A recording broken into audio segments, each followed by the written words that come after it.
안녕하세요. 오늘은 2023년 7월 12일 아침입니다. 지난 7월 7일부터 예레미야 말씀이 시작되었습니다.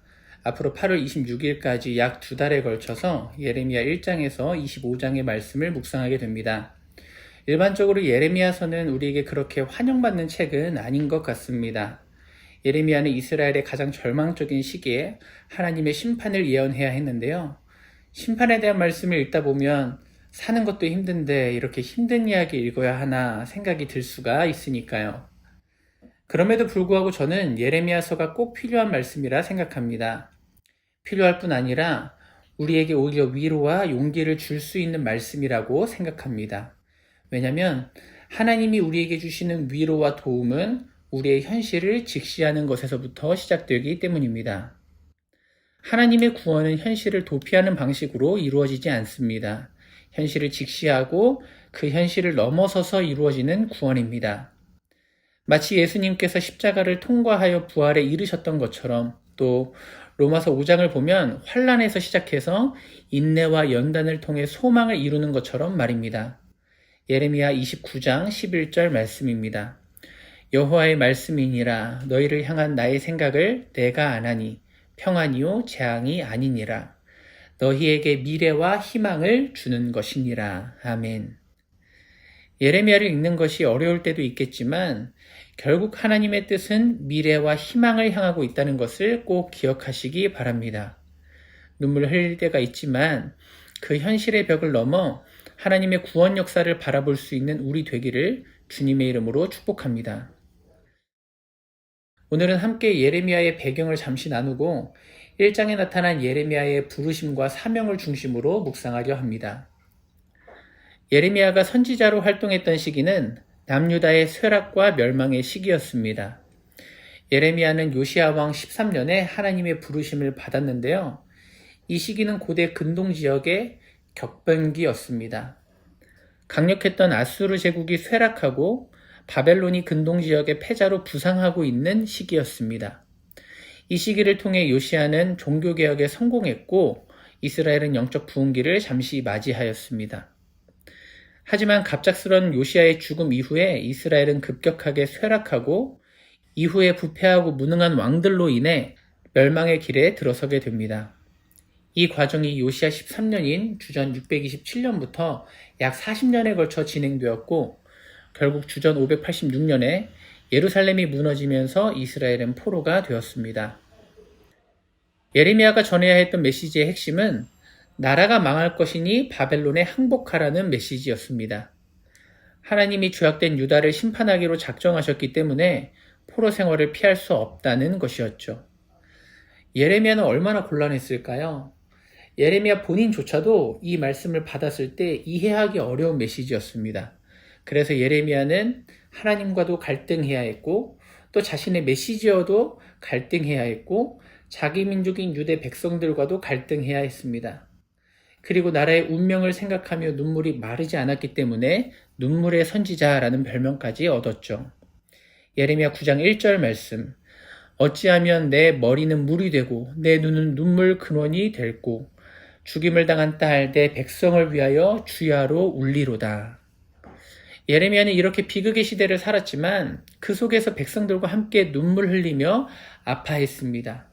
저는 이 모습이 귀하게 느껴졌습니다. 왜냐하면 위기가 닥칠 때 사람들은 일반적으로 더 이기적으로 변하기가 쉽기 때문입니다. 그래서 우리는 노블리스 오블리제 같은 일들을 칭찬하죠. 그런 일이 흔치 않기 때문입니다. 예레미야는요, 나라와 민족의 죄를 부끄러워할 줄 알았고 백성들과 함께 슬퍼할 줄 알았고 그들과 함께 모든 아픔을 감당했던 선지자였습니다. 그래서 학자들은 이런 예레미야의 모습이 우리 가운데 찾아오사 우리의 죄짐을 지시고 우리와 아픔을 함께 하시는 예수님의 모습을 예표한다고 말하기도 합니다. 사랑하는 성도 여러분, 우리도 아프고 힘든 시대를 살아가고 있습니다. 이 시기에 예레미야의 마음으로 또 예수님의 마음으로 함께 아파하고 공감하고 하나님의 마음과 뜻을 전하는 통로가 될 수 있었으면 좋겠습니다. 그런 우리가 되기를 기도합니다. 이제 예레미야 1장을 살펴보려 하는데요. 1장은 하나님이 예레미야를 부르시는 장면으로 시작됩니다. 1장 5절 말씀입니다.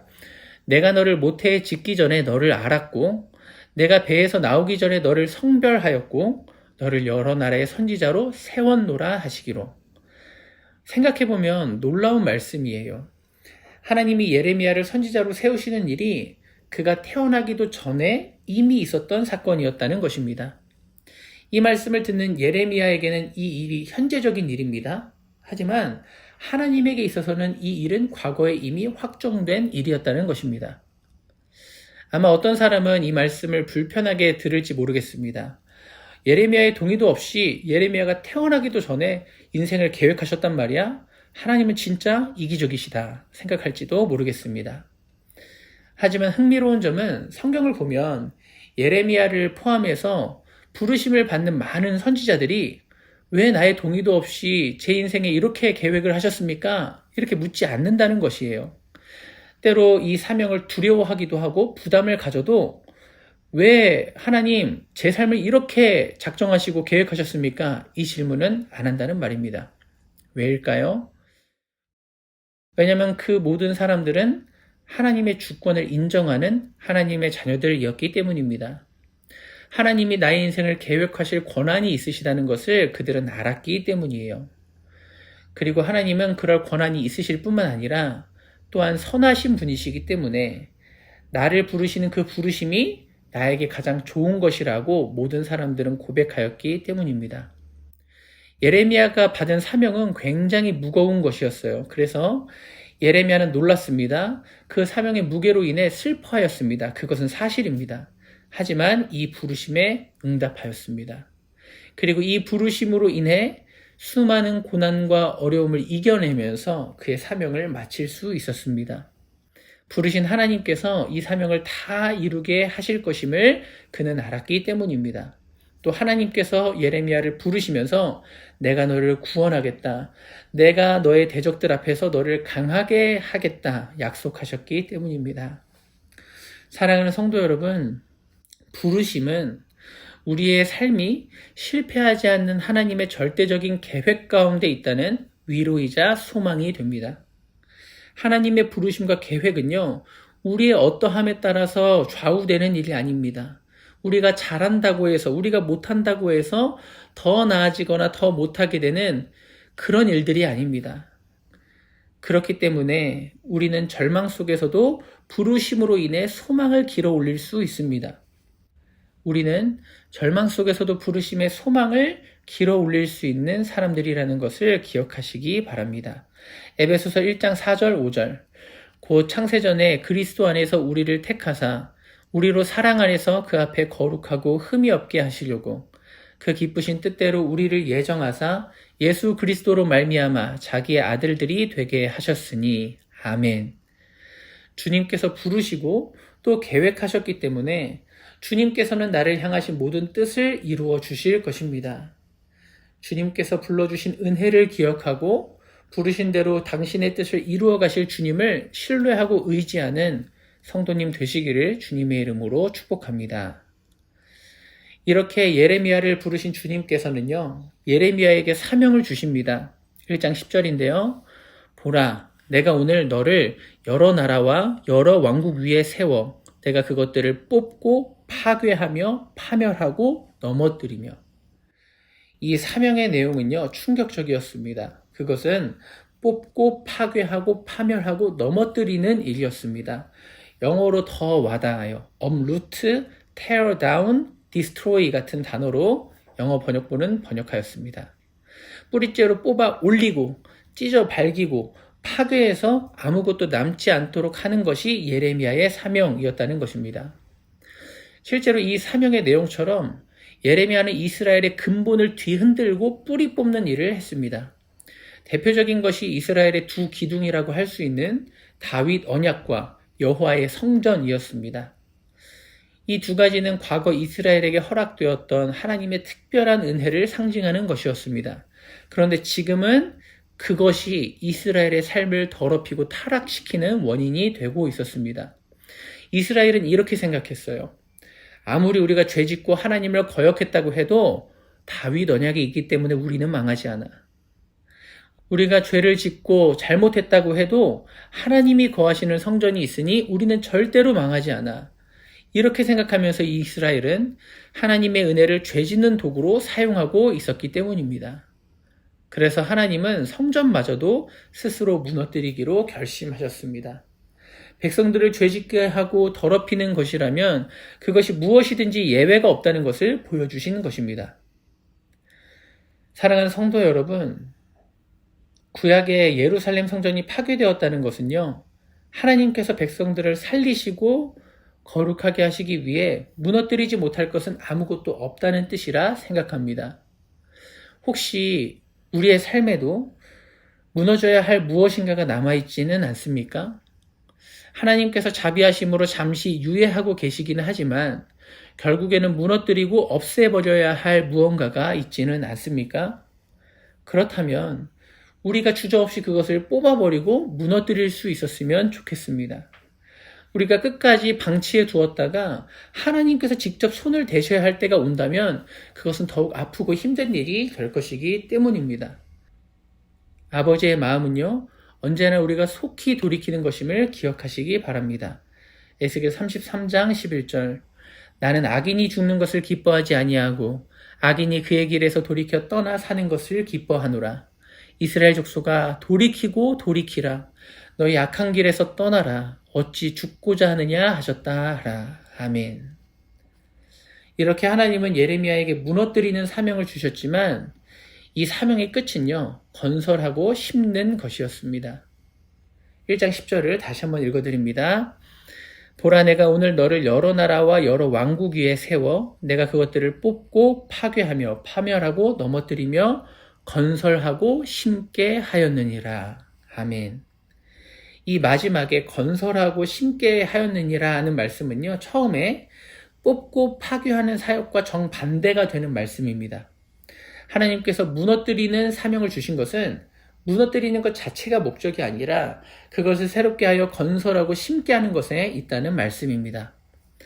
어떤 학자는 이 부분을 파괴하라, 그것이 은혜의 시작이다 라고 표현을 하였는데 저는 공감이 되었습니다.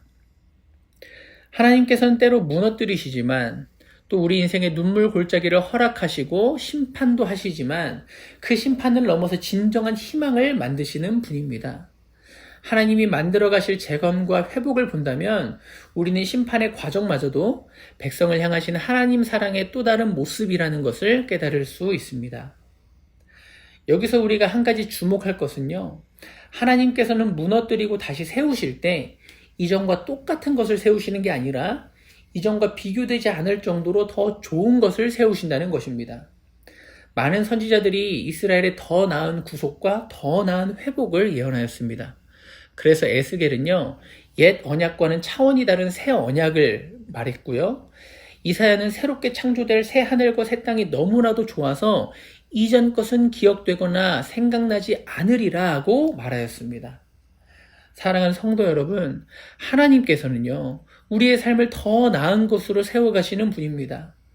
우리가 날마다 무너뜨릴 것을 무너뜨리고 벗을 것을 벗어 던지면, 날마다 옛 사람을 벗어 던지면 우리 삶에 하나님께서는 더 좋은 것으로, 가장 좋은 것으로 세워주시는 분입니다.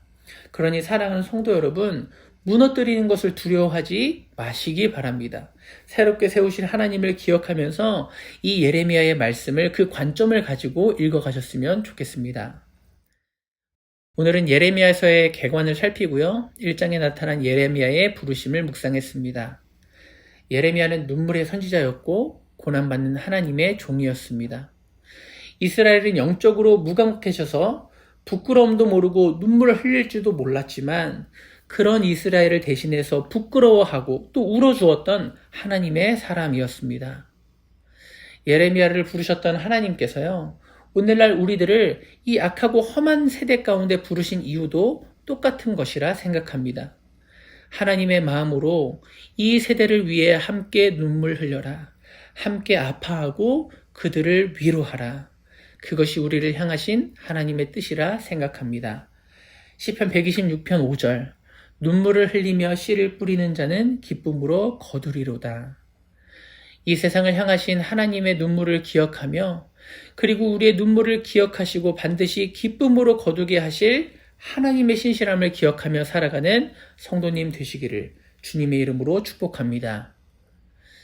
나를 향하신 하나님의 부르심은요, 절대로 실패하지 않으실 것입니다. 우리가 무너뜨려야 할 것을 무너뜨릴 때 하나님께서는 더 좋은 것으로 우리 삶에 세워주실 것입니다. 이 말씀을 기억하며 날마다 주님을 신뢰하고 의지하는 성도님 되시기를 주님의 이름으로 축복합니다. 저는 주일에 뵙도록 하겠습니다. 주님 안에서 평안하시고 강건하세요. 샬롬.